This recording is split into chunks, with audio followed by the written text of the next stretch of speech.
Hello, I'm Kerryn Mayne and I'm an author. Lenny Marks' Gets Away with Murder is a book about a school teacher. It's set in the Dandenong, so out in Belgrave, and she is in her late 30s. She's living a very routine, very scheduled life, which she has no intention of changing.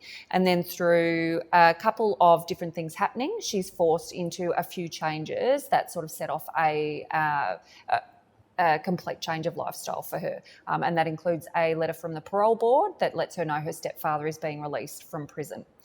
So that's out and has been out since the end of February with Penguin Publishing.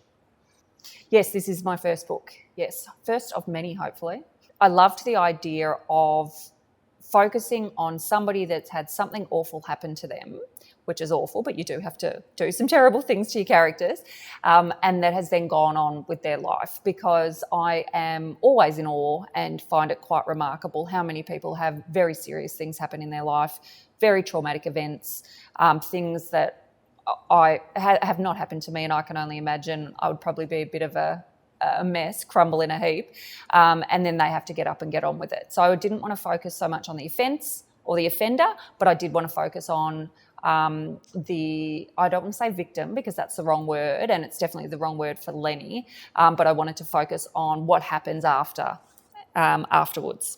And of course, it's the crime still is involved and it's still there, but I would say it's a little bit more crime adjacent than crime driven. So of all my characters in Lenny Marks, and it's a bit obvious and it's probably not very creative at all, but I love Lenny Marks. Like, I actually adore her. I've even got the chain around my neck. It's got Scrabble tiles that have an L and an M on them. Now, that was a gift from my gorgeous book club, but it's just, there's something about Lenny. I've just adored her. I actually am surprised, and the feedback I've been getting is how relatable she was, when I really thought I'd exaggerated some of her traits to the point where people would think, oh yeah, I get I get that, but you've kind of gone a bit overboard there.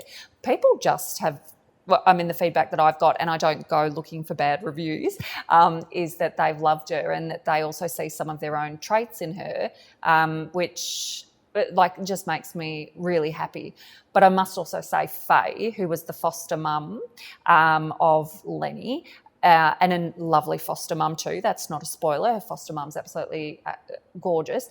I loved writing Faye. And when I had my twins last August, so I'd already written the book by that point, it was already in the editing process with Penguin, I used Faye as one of my daughter's middle names because I just loved her so much, and I loved the name, and I loved the feeling I had about the whole character. So yeah, nobody got named after Lenny, but I did get Faye in there for one of them. Yeah, so character-wise, I am a bit of a pantser, which is not plotting so much, probably a bit in between. So I've got some ideas, I've got some sort of plot points in my head, and then I fill in the rest. So that does give me a bit of room to go where my characters want to go, which sounds ridiculous and a little bit batty because they're people I make up. So obviously you would think I'd know where they were heading, but it seems to be quite a common thing with authors that you start in one direction and off you go in another. So, and I'll keep this spoiler free, but the direction that the character Ned went in was unexpected to me. I didn't actually think that I wanted part of Lenny's story to be anything to do with a romance or any sort of love interest, because I wanted her to be, her own, saving her own self. I didn't want it to appear or for it to seem like she needed a knight in shining armour to come along and sweep her off her feet. And so whilst Ned's there, very much everything Lenny does to get herself in a position to perhaps be open to Ned being in her life were all driven by her or driven by another strong female character in there. And that was really important to me. And there's a scene where somebody breaks a window. I won't go into detail. And originally I'd had Ned on the other side of that window, and I went, no, you could go away, Ned. Let's stand back and let one of the ladies take the lead here. And that's what I did. And I wanted to really put forward those really strong female characters. Feminists, it's not a dirty word, I can say it. So the way I write, and I really love, I love Frederick Backman. I mean, most people probably do. He's just he's glorious, and seems very humble and funny too. But I listened to an interview with him, and he said his writing process is like horses in a burning barn. And I don't mean that in an animal cruelty way, but like you just sort of all over the place, like chaos, like everything's going on. And you don't really believe it about him. Like there must be a bit more structure to that. But that's kind of, when he said that, I went, yeah, I get that, because like I've got Post-its everywhere and I've got like little things written out everywhere, but I don't even look back at them. It's just like I just needed to dump it out of my brain. I send myself emails if I'm out without my notebook, to remind myself to do something, and then I may or may not look at it. And for somebody who I'm a bit Lenny in the way of order, I like a structure, I like an instruction, I like a rule, because then I know what I'm doing, I know what to follow. So it was quite almost a surprise to me that I didn't work with a spreadsheet, and I ultimately did, but I wrote from start to finish, and then I went back start to finish, and I probably did, I don't know, a ridiculous amount of drafts. I had terrible version control, and a lady in an audience the other day when I was speaking at a library, she was getting quite panicky, and she said to me afterwards, how do you type over your original document? Like, she was quite panicky about my lack of version control and the fact that I just then went back to the start and typed over it and didn't necessarily have, version 1, version 2, version 3, version 4. I'm like, I'm not going back to it. So off it goes.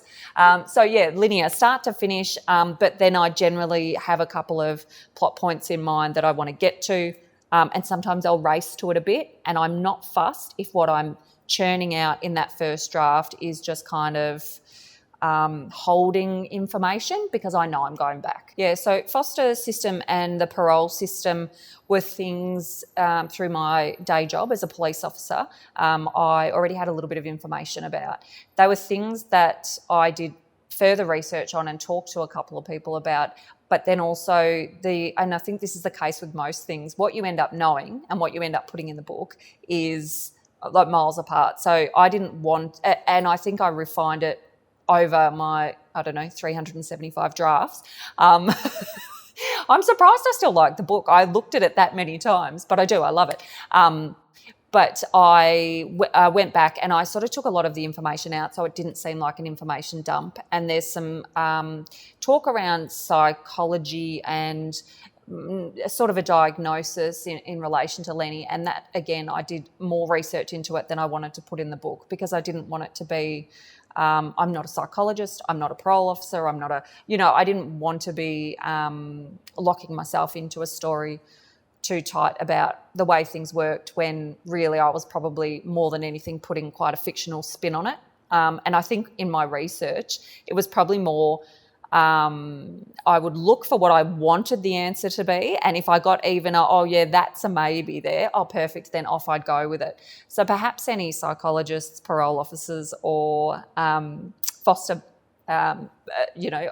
parents or anybody in that system have read this and gone, that's ludicrous, much like I do when I read a lot of crime books. Love them anyway, I'll always read them, but I still have that this is ridiculous, that would never happen. So hopefully I haven't annoyed too many people in too many different occupations, but I'll do it again with the next book, no doubt. So the staff room at Selby South Primary School, which is a fictional primary school. I wanted to make sure I wasn't offending any real life teachers, because there's good and bad in there. And honestly, after my daughter starting prep or foundation, depending on what school you're at this year, prep teachers are remarkable. So the way I've painted Amy and Ashley in Lenny Marks, had I already had a child at primary school, I probably would have made them maybe the year 2 teachers or grade 2 teachers or something. Not that I'm slighting grade 2 teachers, but prep teachers, they're just a bit magic. Like, there's something, I'm so happy to hand my daughter over, that sounds wrong, to the prep teachers when I get there, and they're just these gorgeous people. But the staff room, I think, so I didn't I didn't speak to teachers and say, tell me about the dynamics in your staff room. But what I think about it is that there's some things that are really universal to a staff room and dynamics and relationships in any workplace. And I've been in a couple, retail environments, and I've managed photo studios and police stations, and there is something quite magical, and it's like a real melting pot of where just stuff goes down in staff rooms. And so, and also, I wanted these teachers to appear professional enough that they weren't doing this in front of the students as well. So I have had some feedback from a couple of teachers and people that have worked at schools to say you nailed that. But I think just especially around food theft in staff rooms, I think this is something universal, and I think don't eat the food if it's not yours. But I'm also really glad it happens because it gave that whole scene and that all the scenes set there a real a lot of, it hit people in the right way. It was relatable. Do I think Lenny Marks is funny? I do. I think there's a dark humour in it, and I think it's quite dry, but I do find there's a humour in it, and more surprising after I finished it and after I had people read it was that they found it uplifting. And I didn't write it to be I don't want to say depressing read, but to be like a serious... I wrote it with humour. I infused it with humour because that's the way I like to read books, where you get your slap in the face and then you get picked up and you laugh with someone and you just kind of go, oh, I love you and I hate you and what are you doing to me? And it's a roller coaster. Because if you just read and everything is just downtrodden and sad and there's no humour in it, and there's some stories need to be told that way, and there's some brilliant books like that, but you don't always put it down and go, oh, I read such a great book, or you don't want to give it to your mum, or you don't want to give it to, your loved ones because you want them to walk away with a lovely feeling. So I think, and some of my favourite books, when I think about them, like Happy Hour by Jackie Byron, which tackles, somebody being a widow and a real depressed state. But God, I laughed in that book. So there's this beautiful, uplifting, humour about it with that really sad, serious side too. And that relates to me somehow. And I think that came fairly naturally in the book. But I hope people take from it that there is a bit of humour in it, a bit of tongue in cheek, a bit of sarcasm, because that's me all over. Yeah. So I think when I knew I was going to write some pretty... so the scenes in Lenny Marks aren't so graphic, but they certainly allude to some real trauma going on. So it is weird to relate, it's a book about murder and there's some family violence in it, but it's quite uplifting. It is something that you wouldn't necessarily put, go hand in hand, nor did I ever want to appear to make light of it. So it is quite the balance you have to walk, because... in no way do I want to lessen the experience of anybody that's had any of these things happen. But I think, yes, to hand somebody this absolute, like if you wrote out, the actual core trauma and horrible things that happened to Lenny without finding out some other gorgeous things about her and her support structure and the people in her life. And that's, I think, why I told it that the trauma was in the past and that the story now was what a actual, I want to say glorious or gorgeous, I don't know, person she is and how she came to be that way. So I guess the essence of the story to me was, the trauma's happened, but look at what she's become. And I think that probably did make it more palatable, because I think if I had have written it as the story back when she was a kid, it wouldn't have been the same book at all. I think to me as well, writing is a lot of escapism. So Lenny Marks is the first book I've published, the second book I've written. So the first book I've got is filed in the depths of my hard drive and was a police procedural, very heavy on crime, very serious, very reality-based, because I went, all these books that, have crime in them and, they're sensationalised, and it doesn't happen like that. And we don't carry guns in our ankle holsters, and, we don't investigate our brothers and our, mums and stuff and arrest them. And I went, I'll make it really fact-based. But what I did was I created a really procedure-heavy story with not a lot of light, not a lot of humour, and I didn't enjoy it. I just felt like I was writing something for work. So by writing Lenny Marks and going into this fictional world of teaching, which I don't live in or inhabit, I had a ball. I really enjoyed it, and don't think, although having I don't think police procedurals are my thing, but if somebody gives me a book deal for it and throws money at me, I'd probably write one because, let's face it, I'm a debut author.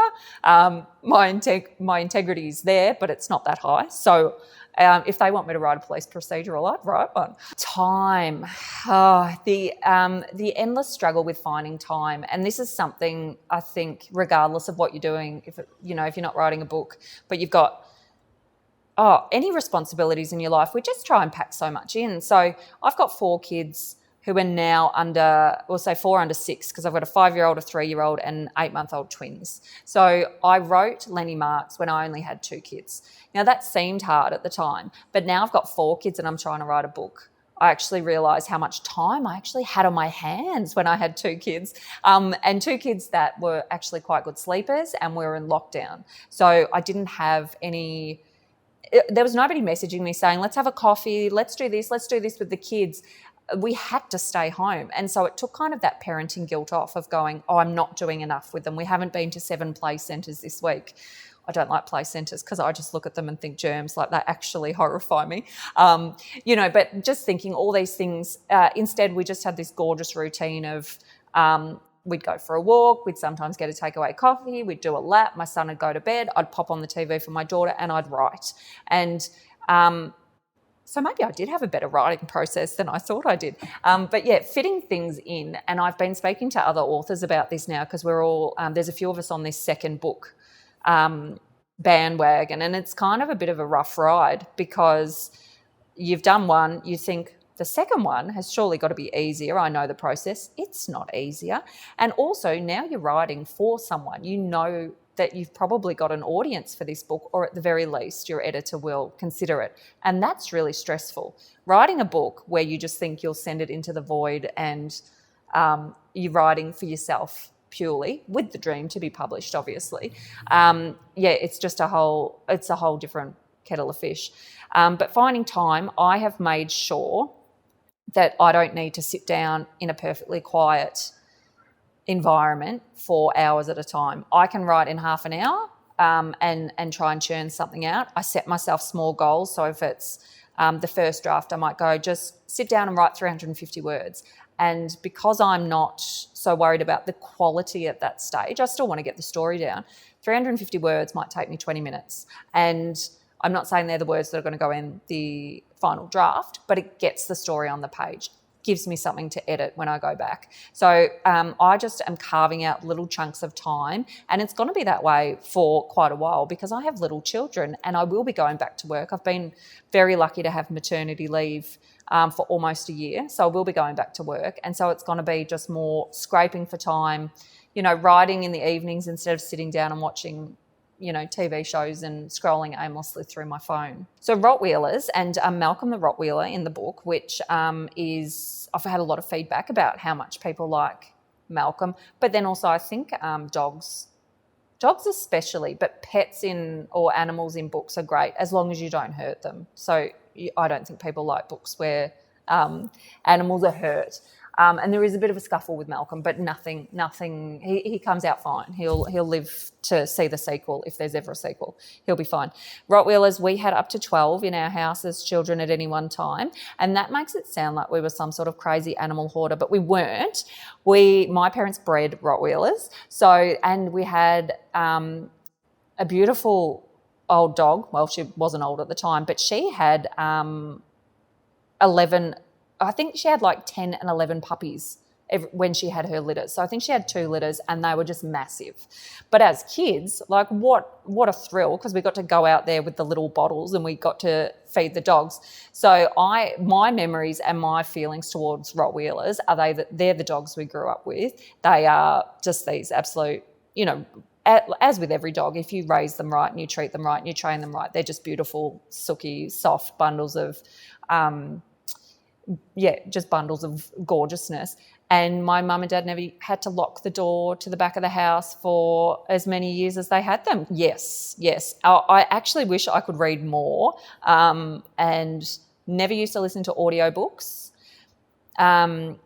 but I do now, and because of time. And so then if I'm out with the pram and I'm walking, it'll either be a podcast or it'll be a book on, unless I'm trying to workshop something for my own book, and then you need sort of the brain space. But yeah, audiobooks, ebooks, hard copy books, which I do have trouble picking up hard copies of books at the moment, just simply because usually I'm either holding a baby or two babies, or the lights are off because we still have the baby sleeping in our room at the moment. So then I'm reading by the light of my iPhone. So I like to buy a book, but then also get the ebook so that I can just sit there and zip through it, but then have something beautiful to put on my shelf. So and all genres. Like I love nonfiction. I love do the odd memoir, although celebrity memoirs I usually get really angry at because I think they're a little bit vacuous, but then every now and again you get a surprise and you get a good one. And crime, love crime, even though I sit there, it's like I can't help myself, like I just go, oh, this is ridiculous, I wonder what happens. Like I just adore it. And yeah, anything. Like I've got I just started Emma Gray's The Last Love Note on an audio book, so a bit of romance. Like whatever. And yeah, I love to read, and if I could, I'd read so much more. Books that I have loved or recently got hold of, I met the lovely, now I'm going to pronounce her name wrong, I'm absolutely sure of it, Ashley Kalajian Blunt. Ashley Blunt, let's go with that. Dark Mode. So I met her and I bought her book because I knew I was meeting her without really knowing anything about it. And then I dived in and I just loved it. Like it was all the stuff. It was all that staying offline stuff. It was so interesting. And so it's exactly what we all think is happening, but none of us can offload our iPhones. I read it, I was horrified by it, and then I was on Instagram posting about it. So, so the stalkers will be coming at me. So her, and I also really loved, and I met her as well. This is the best thing about being an author. There's many good things. I am thrilled with the whole experience, but meeting other authors has been so lovely, and just finding out, how they tick, or it's a bit of misery loves company sometimes too, because when I hear, oh, you struggled with your book, oh, thank God, it's not just me. And then they've gone on to produce this absolute gorgeous book. But Elizabeth Coleman, I met at a Sisters in Crime event the other night, and she's just done a routine in Fidelity. And she's got a love of female characters with men's names too. So her protagonist is Ted, and she's got a sister called Bob, and then the brothers are like Kim and Kerry, and the sort of the more traditional girl names. So I've got a Lenny. So we bonded over our love of girls with boys' names, even though, anything goes. So her book was fantastic as well. I had a lot of fun reading that one and recognising suburbs. It's really fun to read a book where I don't live in Northcote, but I read it and I was like, oh, Northcote, Abbotsford, oh, I know them. And I do love that about a book. So yeah, couple of good crimey sort of ones. So next for me is I've been lucky enough, and I feel grateful for all the opportunities that have come my way to since Lenny Marks has been released, to score a literary agent. So she's based in the US out of the Knight Agency. So that was that's hopefully going to extend my writing career for as long as possible.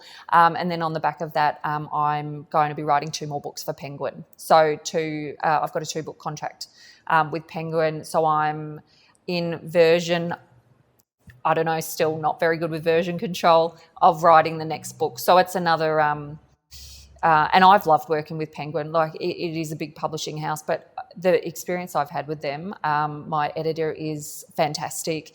I love my book cover. I've loved all the people I've spoken to, the people that did the audio book, and that they got Annie Maynard on to do it. Just everything, being on maternity leave and having these emails come in about the things that have been happening has just been such a joy. I won't be going on more maternity leave and having more children just to have this happen again. I'll just be working 4 and out for us. Good on anybody else that wants more, but 4's a lovely number. We fit in the Kia Carnival. So I'll be writing that, and it'll be another book with crime in it, but not as a police procedural, and slightly less crime adjacent, which is a term I knocked off from another author, but I'm sure she's okay with it. So less crime adjacent, a bit more of a central crime that sort of brings the story together. And that's all I'll say about it at the moment, because it's still very much an interior thing at the moment. Thank you for having me. It's been wonderful.